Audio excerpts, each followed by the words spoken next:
Very good morning, students. Welcome to the class. Today we will start fourth chapter in your economics book, and the name of your chapter is Globalization and Indian Economy. ठीक है, वैश्वीकरण और भारतीय अर्थव्यवस्था दो term है यहाँ पे. इंडियन इकोनॉमी, ठीक है, भारतीय अर्थव्यवस्था, और दूसरा है आपका वैश्वीकरण. ठीक है, सबसे पहले चैप्टर शुरू करने से पहले दोनों का मीनिंग क्लियर कर लेते हैं. देखो, एक होती है आपकी क्लोज्ड इकोनॉमी, ठीक है, एक होती है आपकी ओपन इकोनॉमी. क्लोज इकोनॉमी क्या होगी? बंद अर्थव्यवस्था, जो कि क्या कहती है कि मुझे किसी भी दूसरी कंट्री की ज़रूरत नहीं है. किस टर्म्स में? किसी भी तरीके का ट्रेड करने के लिए. ठीक है, वो हो गई आपकी क्लोज्ड इकोनॉमी, जिसने अपने बॉर्डर्स बंद कर रखे हैं. बंद इन द सेंस, ना तो वो किसी कंट्री को आयात करती है ना ही निर्यात करती है. क्लियर? दूसरी होती है आपकी ओपन इकोनॉमी. ओपन इकोनॉमी क्या करती है? ट्रेड करती है दूसरी कंट्रीज के साथ, import as well as export. ठीक है, आज के टाइम में कोई भी कंट्री ऐसी नहीं है जो कि क्लोज्ड इकोनॉमी है. ठीक है, क्यों? क्योंकि पॉसिबल ही नहीं है सरवाइव करना. किसी भी कंट्री के लिए सरवाइव करना पॉसिबल नहीं है ना. चाहे वो कितनी ही रिसोर्स रिच कंट्री हो, फिर भी कुछ ना कुछ चीज़ें ऐसी होगी जो उसको कहीं ना दूसरी कंट्री से रिक्वायर्ड होगी. ठीक है, हो सकता है नेचुरल रिसोर्सेज ज़्यादा हो, टेक्नोलॉजी के लिए डिपेंडेंट हो सकता है टेक्नोलॉजी बहुत ज़्यादा हो लेकिन नेचुरल रिसोर्स ना हो वहाँ पे. ठीक है, इसराइल एक एग्जाम्पल है इसका. इसराइल क्यों एक जो है इकोनॉमिक पावर बनता जा रहा है? नेचुरल रिसोर्सेज कम है लेकिन टेक्नोलॉजी बहुत हाई है, तो वो टेक्नोलॉजी के बेसिस पे अपनी इकोनॉमी को ग्रो कर रहे हैं. नेचुरल रिसोर्सेज को क्या करते हैं? इम्पोर्ट कर लेते हैं. ठीक है, बहुत सारी कंट्रीज ऐसी हैं, जैसे इंडिया है, क्या है? एक रिसोर्स रिच कंट्री है. अफ्रीकन कंट्रीज है, बहुत सारी रिसोर्स रिच कंट्रीज हैं, तो वो क्या करती हैं? अपने नेचुरल रिसोर्स को, अपने जो है प्रोडक्शन को, चाहे वो वीट हो, कुछ भी हो सकता है, एग्रीकल्चरल प्रोडक्ट्स हो सकते हैं, कोई भी मैन्युफैक्चरिंग की कोई चीज़ हो सकती है, उनको क्या करते हैं? एक्सपोर्ट करते हैं. टेक्नोलॉजी को हो सकता है वो लोग इम्पोर्ट करते हैं. क्लियर?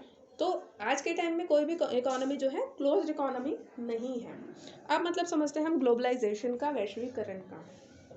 ग्लोबलाइजेशन इनिशियली क्या था? देखो, सारे कंट्री जब तक उनको ट्रेड रूट विकसित नहीं हुए थे, हमारा जो एक कंट्री से दूसरी कंट्री तक जाना पॉसिबल नहीं था, तो क्या था? जो कुछ भी अपने रीजन में आपको मिलता था आप उससे सर्वाइव करते थे. ठीक है, फिर धीरे धीरे क्या हुआ? अब आपको पता है जो आपकी ये है इंडस वैली सिविलाइजेशन, पढ़ा होगा आपने, बहुत सालों से पढ़ते आ रहे होगे इंडस वैली सिविलाइजेशन को, हड़प्पन सिविलाइजेशन को. उस टाइम से जो है ट्रेड रूट आपको पता है डेवलप हो चुका था वाटर के थ्रू. ठीक है, पानी के थ्रू हड़प्पन सिविलाइजेशन के लोग जो है ट्रैवल करते थे. ठीक है, इसके एविडेंस मिल चुके हैं. दैट मीन्स वाटर के थ्रू जो है हम ट्रैवल करते थे. दैट मीन्स ग्लोबलाइजेशन तो उस समय से स्टार्ट हो चुका था ना. ग्लोबलाइजेशन का मतलब क्या होता है? जहां आप दूसरी कंट्री से कनेक्ट करते हैं. ठीक है, इंपोर्ट करते हैं, एक्सपोर्ट करते हैं. ठीक है, इंटेलेक्चुअल जो है इंटरचेंजेस होते हैं. इंटेलेक्चुअल इंटरचेंजेस मतलब आप अपनी सॉफ्ट स्किल, अब देखो इंडिया से कितने सारे डॉक्टर्स हैं, इंजीनियर्स हैं, जो बाहर फॉरेन कंट्रीज में जाते हैं, अपनी सर्विसेज देते हैं. ठीक है, अब कितने सारे जो है एमएनसीज हैं जो इंडिया में आती हैं, अपने सेटअप लगाती हैं. ठीक है, यहाँ के लोगों को रोजगार देते हैं, अपना प्रोडक्शन हाउसेस बिल्ड करते हैं. तो ये सब चीज़ें क्या है? ग्लोबलाइजेशन का पार्ट है, वैश्वीकरण का पार्ट है ना. ठीक है, आउटसोर्सिंग. आउटसोर्सिंग क्या होता है? आज के टाइम में बहुत पॉपुलर है ना आउटसोर्सिंग. कहते हैं ना कि हमारे को किसी चीज़ की एक्सेस नहीं है, कंपनीज कहती हैं तो हम आउटसोर्स कर लेंगे इस सर्विस को. आउटसोर्स मतलब हम किसी दूसरी कंट्री से उस सर्विस को यूज़ कर लेंगे. ठीक है, क्लियर? तो हम उस चीज़ को क्या कहते हैं? आउटसोर्स कर. जैसे हमारे पास कोई टेक्नोलॉजी नहीं है, हम क्या करेंगे? उसको आउटसोर्स कर सकते हैं. ठीक है, कॉन्ट्रैक्ट दे सकते हैं किसी फॉरेन कंपनी को कि हमारी कंपनी में इस सॉफ्टवेयर की रिक्वायरमेंट है या इस पर्टिकुलर सर्विस की रिक्वायरमेंट है, आप हमें वो सर्विस प्रोवाइड करो. हो सकता है ऐसा. तो ज़रूरी नहीं है कि पूरी की तरीके से हम किसी दूसरी कंट्री पे डिपेंडेंट हो जाए. हो सकता है किसी पार्ट में हमें जो है दूसरों की नीड लगे, दूसरों की हेल्प लगे. ठीक है, तो ये पूरा आज के टाइम में क्या कहते हैं हम? बॉर्डरलेस इकोनॉमी इसी को कहते हैं, जहाँ पे सारी कंट्री इतना ज़्यादा इंटरेक्ट करती हैं एक दूसरे के साथ, चाहे वो कल्चरली हो, चाहे वो इंडस्ट्रियल लेवल पे हो, बिजनेस लेवल पे हो, ट्रेड लेवल पे हो, एडुकेशन के लेवल पे हो, किसी भी लेवल पे हो. इतना ज़्यादा जो है इंटरेक्शन है कंट्रीज के बीच में, अलग अलग नेशंस के बीच में, कि हम जो है पूरी तरीके से एक जो है बॉर्डरलेस फैमिली, बॉर्डरलेस इकोनॉमी बन चुके हैं. ठीक है, जहाँ पे जो फिजिकल बॉर्डर्स है वो ज़्यादा मायने नहीं रखते हैं, अनटिल एंड अनलेस जब तक दो कंट्रीज जो है उनके बीच में कोई रेवलरी ना हो. ठीक है, वहाँ तो ये चांसेस हो सकते हैं कि ठीक है दोनों कंट्रीज आपस में ट्रेड नहीं करते हैं या कोई इकोनॉमिक रिलेशन नहीं है. ठीक है, हो सकती है दो दो कंट्रीज की दुश्मनी. ठीक है, अदरवाइज क्या है? सभी कंट्रीज एक दूसरे पे डिपेंडेंट है. क्लियर? और लास्ट क्लास में हमने एक और कॉन्सेप्ट समझा था, जहाँ हमने देखा था कि कुछ कंट्रीज ऐसी होती हैं जो उनके फिजिकल फीचर्स की वजह से या फिजिकल जो है उनके हर्डल्स की वजह से दूसरी कंट्रीज पे ज़्यादा डिपेंडेंट होती है। कौन सी होती हैं वो? जो लैंडलॉक कंट्रीज होती हैं। पढ़ा था, बताया था मैंने आपको। लैंडलॉक कंट्रीज क्या होती हैं, आइलैंड कंट्रीज क्या होती हैं, और आपकी पेनिनसुलर कंट्रीज क्या होती हैं। समझी थी तीनों चीज़ें हमने। तो सबसे डिपेंडेंट कौन सी हो जाती है? जो लैंडलॉक कंट्रीज होती हैं। ठीक है, इंडिया फॉर्चुनेट है इस चीज़ में कि हम एक पेनिनसुलर कंट्री है, हमारे पास बहुत अच्छा एक्सेस है वाटरवेज का। क्लियर? तो बेसिक सा कॉन्सेप्ट आपको वैश्वीकरण का समझ में आ गया। इंडियन इकोनॉमी आपको पता है। ठीक है, इंडियन इकोनॉमी के कंटेक्स्ट में हम जो है ग्लोबलाइजेशन को स्टडी करेंगे। ठीक है, तो open your economics book, page number 55। कौन रीड करेगा? अध्याय 4, वैश्वीकरण और भारतीय अर्थव्यवस्था। आज के विश्व में उपभोक्ता के रूप में हम में से कुछ के सामने वस्तुओं और सेवाओं के विस्तृत विकल्प हैं। विश्व के शीर्ष विनिर्माताओं द्वारा निर्मित डिजिटल कैमरे, मोबाइल फोन और टेलीविजन के नवीनतम मॉडल हमारे लिए सुलभ है। हम हमेशा भारत की सड़कों पर गाड़ियों के नए मॉडल देखे जा सकते हैं। वो दिन गुजर गए जब भारत की सड़कों पर केवल एम्बेसडर और फिएट कारें ही दिखाई देती थी। आज भारतीय विश्व की लगभग सभी शीर्ष कंपनियों द्वारा निर्मित कारें खरीद रहे हैं। अनेक दूसरी वस्तुओं के ब्रांडों में भी इस प्रकार की तीव्र वृद्धि देखी जा सकती है। कमीजों से लेकर टेलीविजनों और प्रसंस्कृत फलों से रसकर हमारे बाजार में वस्तुओं के प्रसंस्कृत रस, फलों के रस का मतलब जो प्रोसेस्ड फूड होते हैं ना, आपके पैकेट फूड, जो ये जैसे रियल के आते हैं। ठीक है, क्या है बेसिकली आपको इस पैराग्राफ में क्या समझाया है कि हमारे पास एज ए कंज्यूमर कितनी सारी वैरायटी है। अगर आपको एक को किसी भी प्रोडक्ट को आप उठा लो, चाहे आप मोबाइल फ़ोन उठा लो, चाहे आप कार उठा लो, चाहे आप ये प्रोसेस्ड ये जो जूसेस होते हैं ये उठा लो, n number of choices available है, बहुत सारे ब्रांड्स हैं मार्केट में। ठीक है, तो ये क्या दर्शाता है? ये ग्लोबलाइजेशन को दर्शाता है कि हमारे पास रीच है। अब ज़रूरी तो नहीं ना हर प्रोडक्ट इंडिया में ही मैन्युफैक्चर हो रहा है। ठीक है, हर जगह का प्रोडक्ट है आपके पास। ठीक है, आप किसी भी चीज़ को उठा के पीछे मैन्युफैक्चर्ड इन अलग अलग कंट्रीज़ के नाम आपको दिखाई देंगे। ठीक है, तो सिंपल से एग्जांपल्स हैं ये ग्लोबलाइजेशन के, जो कि आपको बताते हैं कि आज अर्थव्यवस्था किस तरीके से जो है ग्लोबल हो रही है। हमारे बाजार में वस्तुओं के बहुव्यापी विकल्प अपेक्षाकृत नवीन परिघटना है। जो दशक पहले भी आपको भारत के बाजारों में वस्तुओं की ऐसी विविधता नहीं मिलेगी। कुछ ही वर्षों में हमारा बाजार पूर्णतः परिवर्तित हो गया है। हम इस तीव्र परिवर्तन को कैसे समझ सकते हैं? ऐसे कौन से कारक हैं जो इन परिवर्तनों को ला रहे हैं, और ये परिवर्तन लोगों का जीवन किस प्रकार प्रभावित कर रहे हैं? इस अध्याय में हम इन प्रश्नों पर विचार करेंगे। अंतर्देशीय उत्पादन। 20वीं शताब्दी के मध्य तक उत्पादन मुख्यतः देशों की सीमाओं के अंदर ही सीमित था। इन देशों की सीमाओं को लांघने वाली वस्तुओं में केवल कच्चा माल, खाद्य पदार्थ और तैयार उत्पाद ही थे। भारत जैसे उपनिवेशों से कच्चे माल एवं खाद्य पदार्थ निर्यात होते थे और तैयार वस्तुओं का आयात होता था। पढ़ा था हिस्ट्री में हमने, क्या करते थे ब्रिटिशर्स? जो कच्चा कपास होता था लेके जाते थे, यानी कि कच्चे माल को भारत से क्या किया जाता था? निर्यात किया जाता था, और फिर उसी को प्रोसेस करके वो लोग क्या करते थे? इंग्लैंड की फैक्ट्रीज में कपड़ा बनाते थे, और उस गारमेंट को कहाँ सेल करते थे? वापस इंडिया में। तो कच्चे माल का एक बहुत बड़ा जो है निर्यातक देश बना हुआ था भारत। और आयात माल, क्योंकि पॉपुलेशन ज़्यादा थी, एक बड़ी कंट्री है, तो लोग यहाँ पे अपने फाइनल गुड्स को बेचते थे। ठीक है, ऐसा मार्केट जो है डेवलप हो रखा था, जहाँ पे हम लोग क्या करते थे? तैयार माल नहीं बेचते थे, बल्कि कच्चा माल हम बेचते थे, और तैयार माल वापस हमारी कंट्री में बिकने के लिए आता था। यही होता था। पढ़ा था बहुमंडलीकृत विश्व वाले चैप्टर में हमने। व्यापार ही दूसरे देशों को आपस में जोड़ने का मुख्य जरिया था। यह बड़ी कंपनियों, जिन्हें बहुराष्ट्रीय कंपनियां कहते हैं, के परिदृश्य। क्या होती हैं बहुराष्ट्रीय कंपनियां? नाम में ही क्लियर है, बहुराष्ट्रीय कंपनी यानी कि ऐसी कंपनी जो कि मल्टीनेशनल यानी कि अलग अलग कंट्री में वर्क कर रही है। ठीक है, मल्टीनेशनल, बहुराष्ट्रीय, अलग अलग राष्ट्र में उसकी क्या है? सब्सिडरीज हैं उसकी, ठीक है। फैक्ट्री हो सकती है, ऑफिसेज हो सकते हैं, और वहाँ से वो अपने बिजनेस को ऑपरेट कर रही हैं, ठीक है। इन्हीं कंपनीज को हम क्या बोलते हैं, एमएनसी बोलते हैं या फिर बहुराष्ट्रीय कंपनियां बोलते हैं। के परिदृश्य पर उभरने से पहले का युग था। एक बहुराष्ट्रीय कंपनी वह है जो एक से अधिक देशों में उत्पाद पर नियंत्रण अथवा स्वामित्व रखती है। बहुराष्ट्रीय कंपनियां उन प्रदेशों में कार्यालय तथा उत्पादों के लिए कारखाने स्थापित करती हैं जहां उन्हें सस्ता श्रम एवं अन्य संस्थान मिल जाते हैं। उत्पादन लागत में कमी करने तथा अधिक लाभ कमाने के लिए बहुराष्ट्रीय कंपनियां ऐसा करती हैं। निम्न उदाहरण पर विचार करते हैं। पढ़ो। एक बहुराष्ट्रीय कंपनी द्वारा उत्पाद का विस्तार। औद्योगिक उपकरण बनाने वाली एक बड़ी बहुराष्ट्रीय कंपनी संयुक्त राज्य अमेरिका के अनुसंधान केंद्र में अपने उत्पादों का डिजाइन तैयार करती है। उसके पुर्जे चीन में विनिर्मित होते हैं, फिर इन्हें जहाज से लादकर मैक्सिको और पूर्व यूरोप ले जाया जाता है। यहाँ उपकरण के पुर्जों को जोड़ा जाता है और तैयार उत्पाद को विश्व भर में बेचा जाता है। इस बीच कंपनी के ग्राहक सेवा का भारत स्थित कॉल सेंटर के मध्य से संचालन किया जाता है। तो आपने देखा एक प्रोडक्ट है कितनी कंट्रीज में मैन्युफैक्चर हो रहा है, ठीक है। इवन आप जैसे कोई भी एप्पल का फ़ोन उठाओ, कहाँ कहाँ मैन्युफैक्चर होता है, इवन चाइना में जाते हैं पार्ट्स उसके असेंबल होने के लिए।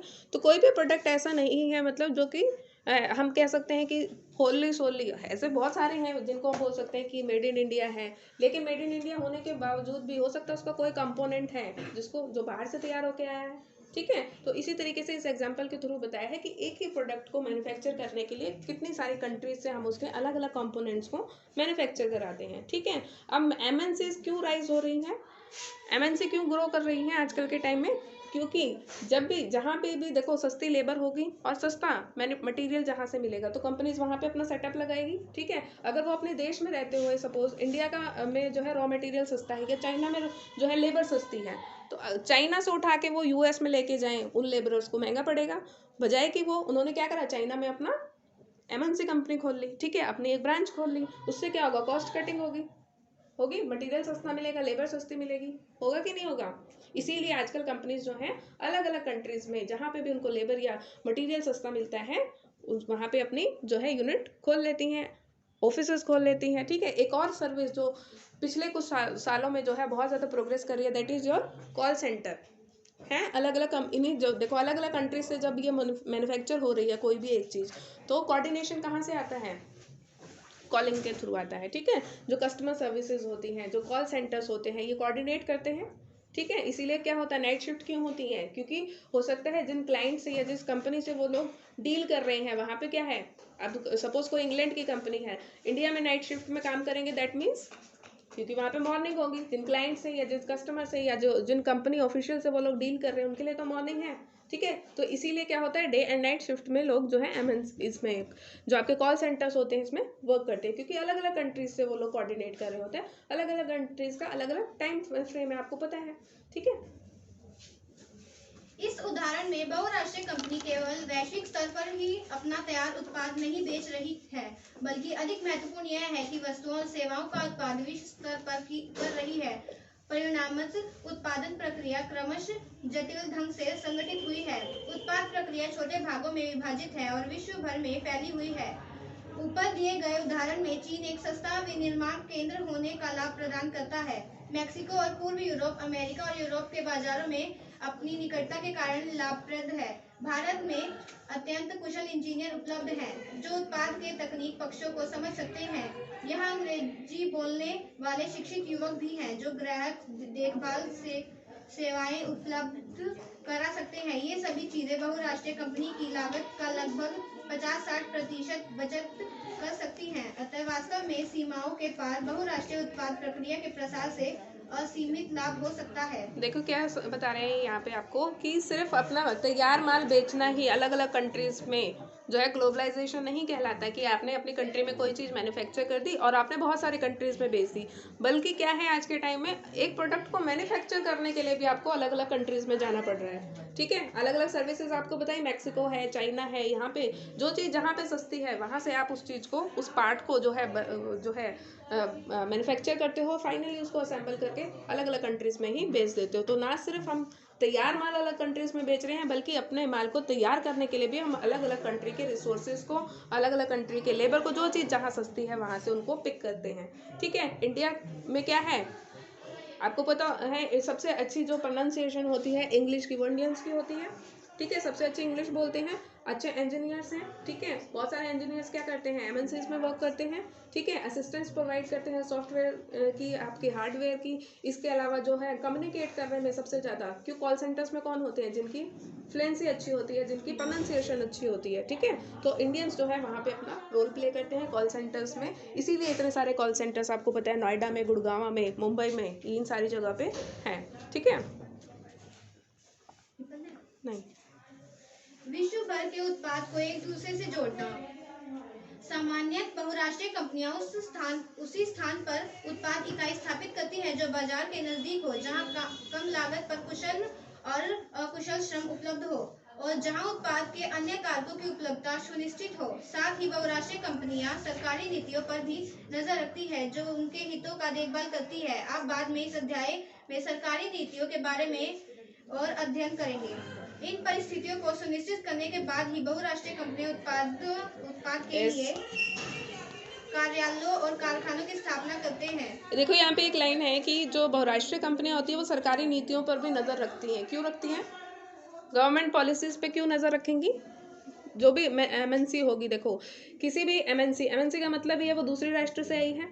ठीक है, फॉरेन कंट्री से इंडिया में आई है सपोज करो, तो वो किस चीज़ पे डिपेंड करेगी, गवर्नमेंट से परमिशंस बहुत सारी जगह लगेंगी, लाइसेंसिंग लगेगी। ठीक है, तो गवर्नमेंट पॉलिसी कितना फेवर कर रही है उसकी कंपनी को, उसकी यूनिट को वहाँ पे सेटअप करने में, वो भी तो इंपॉर्टेंट रोल प्ले करेगी ना। कहीं पे टर्म्स एंड कंडीशन ही इतनी हार्ड हो तो उसको क्या होगा, पेपर वर्क इतना लग जाएगा, या परमिशन लगते लगते उसको सालों मिल जाएंगे। तो ऐसी कंट्री को तो वो चूज़ नहीं करेंगे।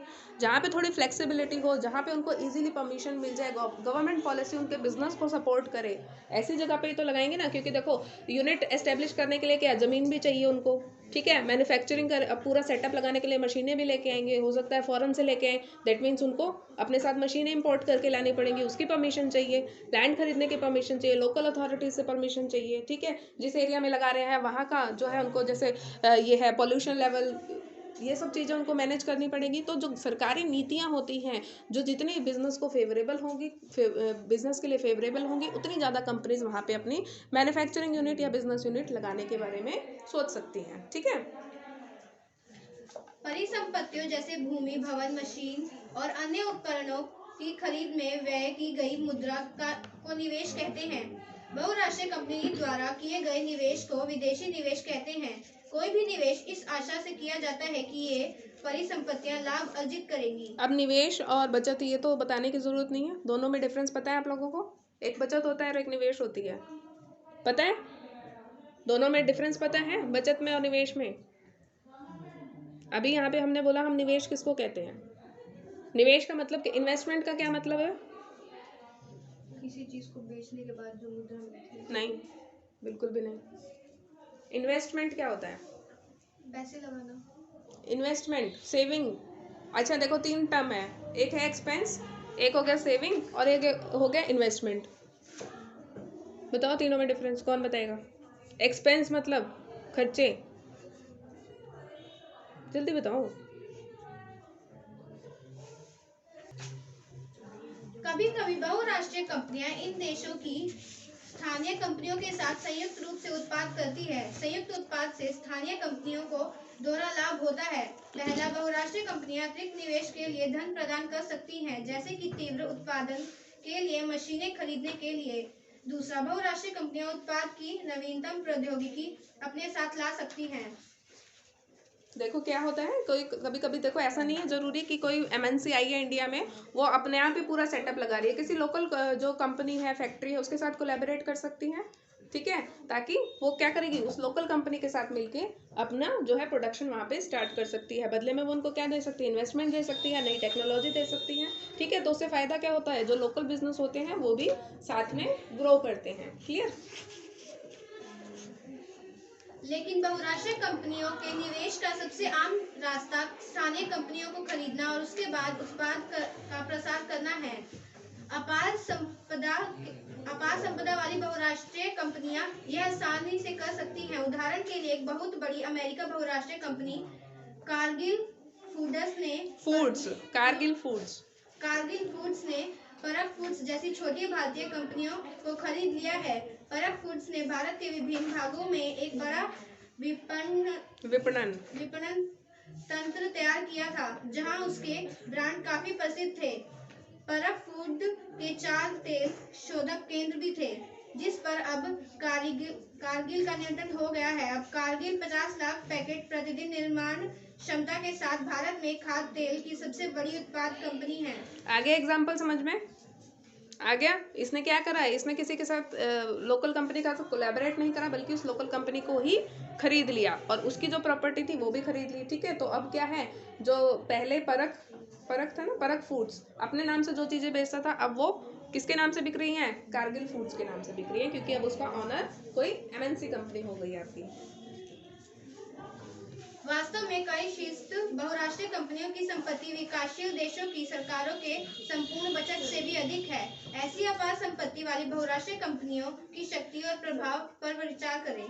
बहुराष्ट्रीय कंपनियां एक अन्य तरीके से उत्पाद नियंत्रण करती हैं। विकसित देशों की बड़ी बहुराष्ट्रीय कंपनियां छोटे उत्पादकों को उत्पाद का ऑर्डर देती हैं। वस्त्र, जूते, चप्पल एवं खेल के सामान ऐसे उद्योग हैं जहां विश्व भर में बड़ी संख्या में छोटे उत्पादकों द्वारा उत्पादन किया जाता है। बहुराष्ट्रीय कंपनियों को इन उत्पादों की आपूर्ति की जाती है, फिर इन्हें अपने ब्रांड नाम से ग्राहकों को बेचती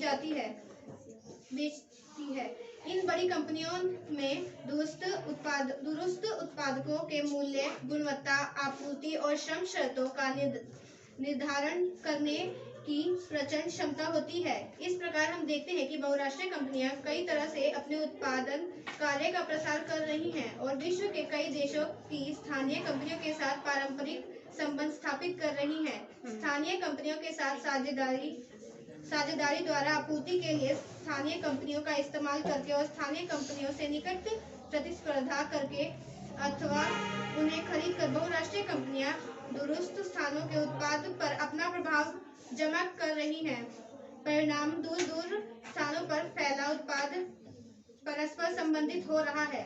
ये एग्जांपल पढ़ो। आओ इन पर विचार करें।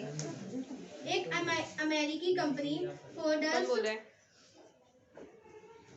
फोर्ड मोटर्स विश्व के 26 देशों में प्रसार के साथ विश्व की सबसे बड़ी मोटर गाड़ी निर्माता कंपनी है।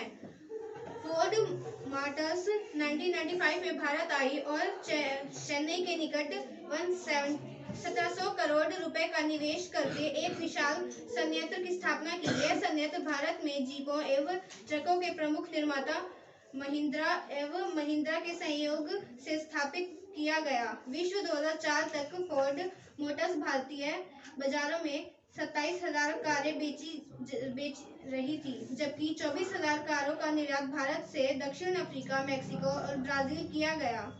कंपनी विश्व के दूसरे देशों में अपने संयंत्रों के लिए फोर्ड इंडिया का विकास ऊर्जा आपूर्ति केंद्र के रूप में करना चाहती है। फोर्ड मोटर्स के बारे में पढ़ा था हमने, किस तरीके से शुरुआत हुई थी इसके अमेरिका में, पढ़ा था भूमंडलीकृत विश्व वाले चैप्टर में ही। फोर्ड मोटर्स के बारे में पढ़ा था, भूल गए?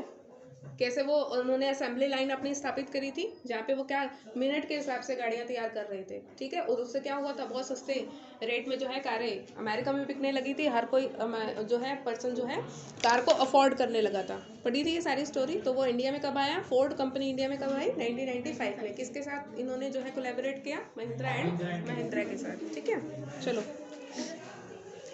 विदेशी व्यापार और बाजारों का एकीकरण। लंबे समय से विदेश व्यापार विभिन्न देशों को आपस में जोड़ने का मुख्य माध्यम रहा है।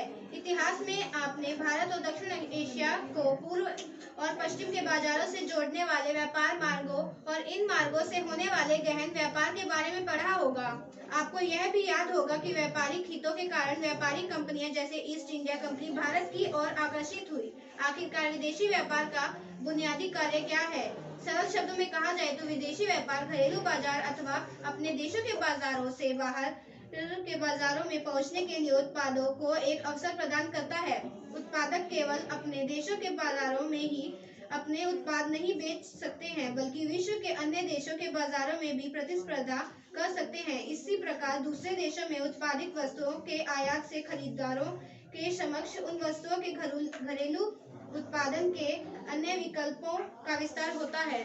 ठीक है, किस तरीके से और ज़्यादा ऑल्टरनेटिव्स आपको मिलते हैं, जैसे क्योंकि जितनी ज़्यादा कंपनीज एंटर होती जाएंगी उतनी ज़्यादा उस चीज़ के आपके ऑल्टरनेटिव्स मिलते जाएंगे। बिस्किट्स ही ले लो, कितने सारे ऑल्टरनेटिव्स हैं आपके पास। ठीक है, एक बिस्किट अगर आपको लेना है तो मार्केट में कितने बिस्किट्स अवेलेबल हैं। कार लेने जाते हो, कितने सारे कार की जो है अलग अलग मैन्युफैक्चरिंग कंपनीज हैं जो कि आपको ऑल्टरनेटिव प्रोवाइड करती है। इससे क्या होता है, कस्टमर को एक बेनिफिट होता है, ठीक है, कि वो अपनी चॉइस है, उसके पास फोर्स नहीं है ना कि एक ही दो की चॉइस है, उन्हीं में से कुछ लेना है। एंड नंबर ऑफ चॉइसेस है। इससे कस्टमर को क्या फ़ायदा होता है कि वो इजीली अपनी रिक्वायरमेंट के अकॉर्डिंग, अपने टेस्ट के अकॉर्डिंग, अपनी प्रेफरेंस के अकॉर्डिंग अपना जो भी उसको प्रोडक्ट चाहिए उसको ओन कर सकता है वो। ठीक है, पढ़ो। भारत में चीन के खिलौने। भारत में चीन के खिलौने। चीन के विनिर्माताओं को भारत में खिलौने निर्यात करने को एक अवसर का पता चलता है जहां खिलौने अधिक मूल्य पर बेचे जा रहे हैं। वे भारत को खिलौने निर्यात करना आरंभ करते हैं। जब भारत में खरीदारों के पास भारतीय और चीनी खिलौने के बीच चयन करने का विकल्प है, सस्ते दाम एवं नवीन डिजाइनों के कारण चीनी खिलौने भारतीय बाजारों में अधिक लोकप्रिय हैं। एक वर्ष में ही खिलौने की 70 से 80% दुकानों में भारतीय खिलौने का स्थान चीनी खिलौनों ने ले लिया। अब भारत के बाजारों में खिलौने पहले ही तुलना में सस्ते हैं। यहाँ क्या हो रहा है, व्यापार के कारण चीनी खिलौने भारत के बाजारों में आए। भारतीय और चीनी खिलौने की प्रतिस्पर्धा में चीनी खिलौने बेहतर साबित हुए। भारत खरीदारों के समक्ष कम कीमत पर खिलौने के अपेक्षाकृत अधिक विकल्प है। इससे चीन के खिलौना निर्माताओं को अपना व्यवसाय फैलाने के लिए एक अवसर प्राप्त होता है। इसके विपरीत भारतीय खिलौने निर्माताओं को हानि होती है क्योंकि उन्हें खिलौने कम बिकते हैं। ठीक है, चाइना के जब टॉयज भारत में आने लगे, भारत में जो है इंपोर्ट होने लगे, तो उससे क्या हुआ, जो लोकल ट्रेडर्स थे, लोकल जो मैन्युफैक्चरर्स थे टॉयज के, उनको नुकसान हुआ। क्यों? क्योंकि वो उनके साथ compete नहीं कर पा रहे थे। ठीक है, सेम एग्जांपल आपको मैंने पहले यूएस का भी बताया था कि वहाँ के जो स्टील मैन्युफैक्चरर्स हैं, ठीक है, वो क्यों परेशान है, क्योंकि चाइना से जो स्टील आता है वो बहुत सस्ता होता है। अब जो भी चीज़ देखो सस्ती आती है, कस्टमर को क्या अट्रैक्ट करता है, चीज़ क्वालिटी होनी चाहिए और प्राइस कम होना चाहिए। ठीक है, तो सेम चीज़ यहाँ पे है। एक ही साल के अंदर 70 to 80% मार्केट जो है खिलौनों की चाइनीज़ जो टॉयज कंपनी थी उन्होंने कैप्चर कर ली, क्योंकि उनके टॉयज सस्ते थे। तो अब लोग क्या, ये तो नहीं ना देखेंगे कि हाँ मैन्युफैक्चरिंग कहाँ की है जनरली। ठीक है, आम लोग क्या करते हैं, जो चीज़ सस्ती मिल रही है वहाँ से खरीदना प्रेफर करते हैं। तो उससे क्या हुआ, जो लोकल मर्केंटाइज है, यानी कि लोकल जो व्यापारी थे, लोकल जो ट्रेडर्स थे, मैन्युफैक्चरर्स थे, उनको नुकसान होता है। जनरली चाइना के साथ हर एक कंट्री में यही प्रॉब्लम रहती है, ना सिर्फ इंडिया के साथ बल्कि यूएस जैसी बड़ी कंट्रीज़ में भी। जो लोकल जो कंपनीज होती हैं वो अपनी गवर्नमेंट से बार बार जो है सेम इसी डिमांड को लेके जो है बार बार रिक्वेस्ट करती हैं कि चाइना से अगर इसी तरीके से सस्ती इंपोर्ट्स आते रहेंगे तो लोकल बिजनेसेस तो बिल्कुल ही बंद हो जाएंगे। ठीक है, तो धीरे धीरे तो क्या होगा, चाइना ही कैप्चर करते चला जाएगा पूरे मार्केट को, पूरे वर्ल्ड की मार्केट को। ठीक है, और लोकल जो ट्रेडर, क्योंकि उनकी कॉस्ट ही कम नहीं आती। चाइना में कॉस्ट कम क्यों आती है, लेबर सस्ती है वहाँ पे। ठीक है, अब इंडिया चाहे भी तो वो अपनी कॉस्ट कम नहीं कर सकता, क्योंकि जितनी कॉस्ट है उतनी तो लगेगी ही। कॉस्ट कटिंग भी तो आप एक लेवल तक ही कर सकते हो ना। ठीक है, अगर मान लो लेबर यहाँ पे है ही नहीं इतनी चीप, क्योंकि जो गवर्नमेंट स्टैंडर्ड्स भी तो कुछ कहते हैं ना, क्या कहते हैं कि मिनिमम वेज रेट है आपका, जो आपको देना ही देना पड़ेगा मजदूरों को, उससे नीचे तो जो है आप जो है वेजेस को नहीं लेके जा सकते हो चाइना में, लेकिन उससे भी सस्ते हैं तो वो तो इजीली प्रोड्यूस कर सकते हैं। तो कहीं ना कहीं ये बैरियर्स होते हैं जिनको, जो कंपटीशन से बाहर चले जाते हैं, मतलब कि वहाँ पे हम जाके उस लेवल तक जाके कंपनीज कम्पीट नहीं कर पाती, और फाइनली कौन विन करता है, जो कम कॉस्ट में ज़्यादा मैन्युफैक्चर कर पाता है, और चाइना यहाँ पे ये सब चीज़ें करने में सक्सेसफुल रहती है। क्लियर, तो यहाँ तक पढ़ के आएंगे आप, इसके आगे हम अपनी नेक्स्ट क्लास में डिस्कस करेंगे, मार्क कर लो।